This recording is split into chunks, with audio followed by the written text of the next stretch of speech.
आणि यानंतर आत्ताची एक ब्रेकिंग बातमी पाहूयात। छत्रपती संभाजीनगर ते पुणे या नव्या महामार्गाचा मॅप प्रसिद्ध होण्याआधीच समाज माध्यमांवरती व्हायरल झालाय। महामार्ग परिसरातील जमीन खरेदी करण्यासाठी पुणे मुंबईतील व्यावसायिक आणि शहरातील बड्या श्रीमंतांची लगबग सुरू आहे। शेतकऱ्यांना आपल्या शेतामधून महामार्ग जातोय याची कसलीच माहिती नाही। आपल्या शेतीला काही पट भाव मिळेल असं असल्यानं या भागात रोज अनेक व्यवहार होतायत। हा नकाशा एबीपी माझाच्या हाती लागलाय, पण प्रश्न आहे की केवळ 3 विभागाकडे असलेला मॅप व्हायरल कसा झाला? सरकार याची चौकशी करणार का? शेतकऱ्यांचं नुकसान होऊन श्रीमंताला अधिक श्रीमंत करतोय कोण? या भागामध्ये कसे व्यवहार होतायत हे आम्ही त्या भागातील ब्रोकरशी संवाद साधून जाणून घेतलाय। पाहूयात।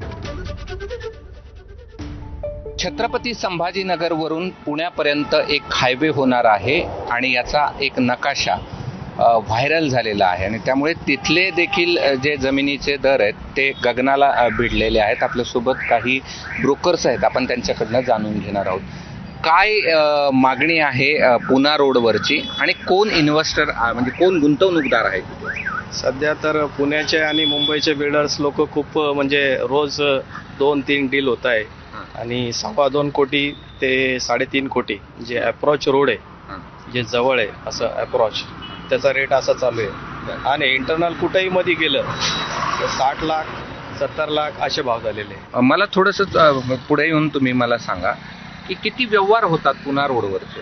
पुणा रोडवरती कम से कम 4 ते 5 व्यवहार होता रोजची। शेतकऱ्याला माहिती आहे का तिथून रोड जाणार आहे? नाही, शेतकऱ्याच्या कानावर नाही आणखी कल्पना नाही शेतकऱ्याला माहित नाही ना।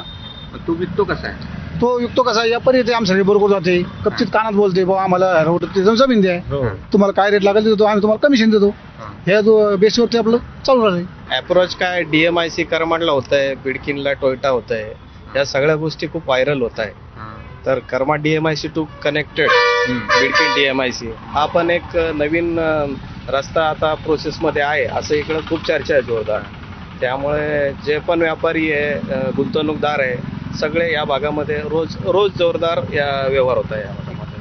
आपण पाहिलं तर ही वस्तुस्थिती आहे जो नकाशा सोशल मीडियावरती व्हायरल झाला आहे त्यानंतर। कॅमेरामन धनंजय दारुंटेसह मी कृष्णा केंडे, एबीपी माझा, छत्रपती संभाजीनगर।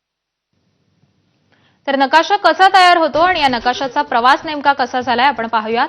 महामार्गाचा नकाशा तयार करण्यासाठी एजन्सी नेमली जाते,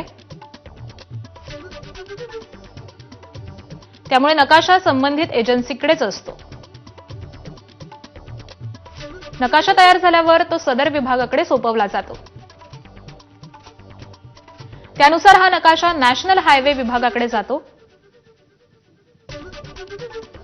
MSRDC कडेही हा नकाशा जमा केला जातो। MSRDCचे CEO रणजित हांडे यांना माझानं व्हॉट्सअपवरती नकाशा पाठवला असता त्यांनी हे मान्य केलंय।